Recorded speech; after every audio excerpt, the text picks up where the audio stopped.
श्रीमती आनंदीबेन पटेल जी ने भी लगातार जानकारी लेकर के सभी के कुशल क्षेम और सकुशल स्नान कराने के बारे में निरंतर रिपोर्ट ले रहे हैं।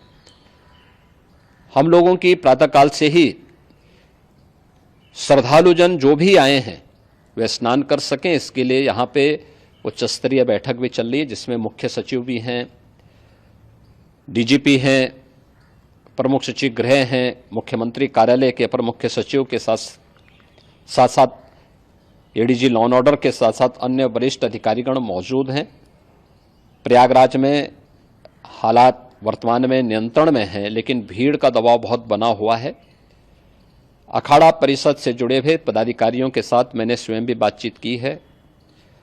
आचार्य महामंडलेश्वरों से भी, पूज्य संतों के साथ भी मेरी बातचीत हुई है और पूज्य संतों ने बड़ी ही विनम्रता के साथ इस बात को कहा है कि नहीं, श्रद्धालु जन पहले स्नान करेंगे और फिर जब उनका दबाव कुछ कम होगा और वे सकुशल वहां से निकल जाएंगे, तब हम लोग स्नान करने के लिए संगम की तरफ जाएंगे।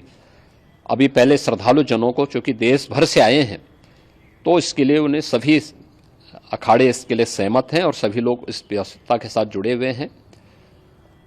लगातार इस दिशा में हम लोगों का प्रयास है कि जो अब तक प्रातः काल से ही आपने देखा होगा, कल मैंने बताया कि कल लगभग 5.5 करोड़ श्रद्धालु कल महाकुंभ का स्नान किए हैं और आज प्रातः काल तक लगभग 8:30 बजे तक 3 करोड़ से अधिक श्रद्धालु स्नान कर चुके हैं और ये लगातार जारी है। लेकिन संगम नोच पर, अखाड़ा मार्ग पर, नागवासुकी मार्ग पर लगातार दबाव बना हुआ है और वहां पर श्रद्धालु जनों की सुविधा के लिए भी हर प्रकार की वहां पर प्रशासन पूरी मुस्तैदी के साथ लगा हुआ है। और इसीलिए मेरी अपील है पूरे प्रदेशवासियों से, पूरे देशवासियों से और सभी श्रद्धालुओं से भी, सभी पूज्य संतों से भी कि अफवाह पर कोई ध्यान न दें, संयम से काम लें। ये सब आयोजन सभी लोगों का है।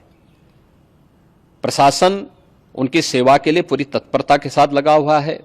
केंद्र और राज्य सरकार पूरी मजबूती के साथ वहां पर हर प्रकार का सहयोग करने के लिए तत्पर है। लेकिन कोई किसी अफवाह पर ध्यान न दे। कोई भी व्यक्ति नकारात्मक अफवाह फैलाने का प्रयास करेगा, उस प्रकार से नुकसान हो सकता है। और जहां पर हैं आप, लगभग 15 से 20 किलोमीटर के दायरे में अस्थायी घाट बनाए गए हैं, उसमें कहीं भी वे स्नान कर सकते हैं। आवश्यक नहीं कि संगम नोच की तरफ ही आएं, क्योंकि भीड़ देखते हुए खासतौर पर जो बुजुर्ग हैं, बच्चे हैं, श्वास के रोगी हैं, उनको लंबी दूरी तय नहीं करनी चाहिए और जहां पर हैं वहीं पर आराम से पहले स्थिर होकर के कार्य करें, वहां पर रह करके।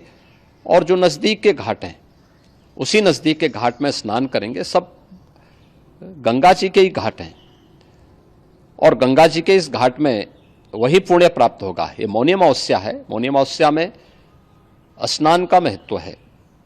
संगम में स्नान का दबाव बहुत ज़्यादा है, इसलिए सभी लोग अगर वहाँ पे इसमें अपना सहयोग करेंगे तो सकुशल हम सभी श्रद्धालु जनों को वहाँ पर स्नान करने में सफल होंगे। और फिर इसके उपरांत अमृत स्नान के लिए पूज्य संतों से भी, अखाड़ों से भी हम लोग अनुरोध करेंगे।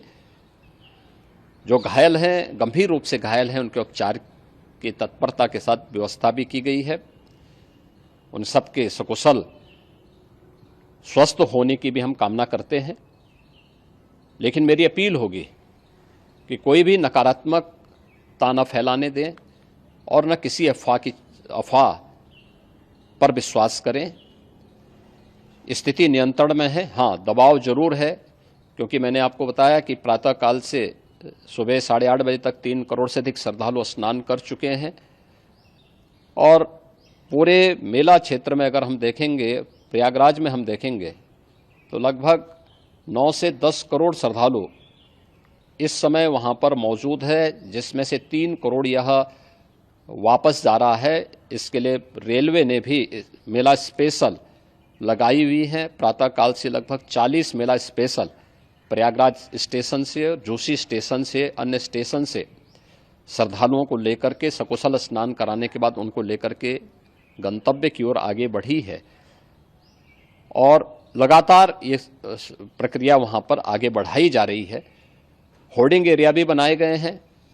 प्रशासन जो वहां पर डायरेक्शन दे, मुझे लगता है सब लोग उसका पालन करेंगे तो सकुशल, क्योंकि पूरा दिन भर देर रात्रि तक अमृत स्नान का मुहूर्त है, मौनी अमावस्या का जो मुहूर्त है पूरे रात्रि भर है।